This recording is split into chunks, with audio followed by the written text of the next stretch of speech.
In a democracy, agreement is not essential, but participation is. Join us as we discuss today's most critical global issues. Join us for Great Decisions. Great Decisions is produced by the Foreign Policy Association, inspiring Americans to learn more about the world.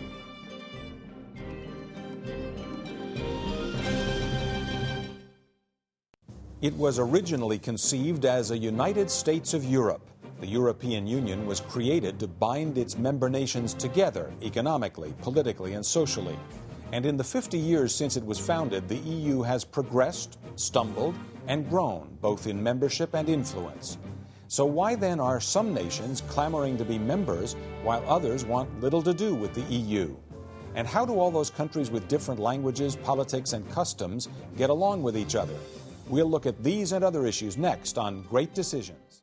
Since the fall of the Berlin Wall in 1990 or so, about 35 new constitutions have been written. There's not one that has a Congress and a president and a Supreme Court like ours. They're all modeled on European constitutions because that's the model that the rest of the world is trying to follow. We have a reaction force on the part of the European Union. We have a reaction force on the part of NATO.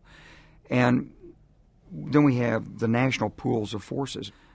The closer we can come to an integration of these capabilities, the stronger the transatlantic link will be, and the stronger we'll be.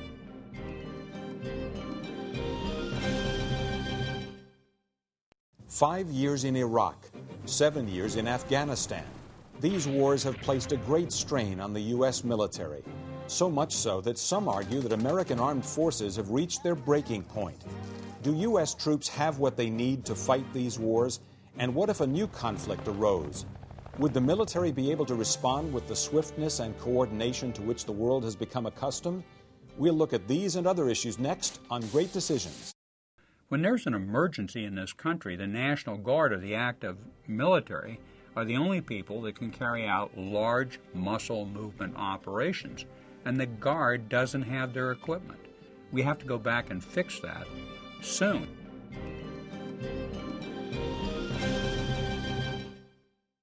Consider this.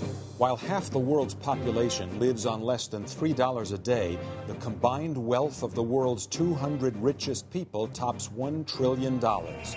Across the globe, the rich are getting richer and the poor are getting poorer. For generations, some of those who are wealthy have shared their riches for public good. And today, individuals and companies are looking for ways to be good philanthropists. But can philanthropy do enough? Or is it just scratching the surface of implacable poverty? These questions and more next on Great Decisions. Is this doing something new, or is it such small potatoes that it doesn't really matter in the scheme of global giving? Carol? We found that this actual kind of giving came to at least $13.5 billion. Billion dollars? Billion dollars. And our foreign aid program for the same year was $27 billion. So that's just the charities.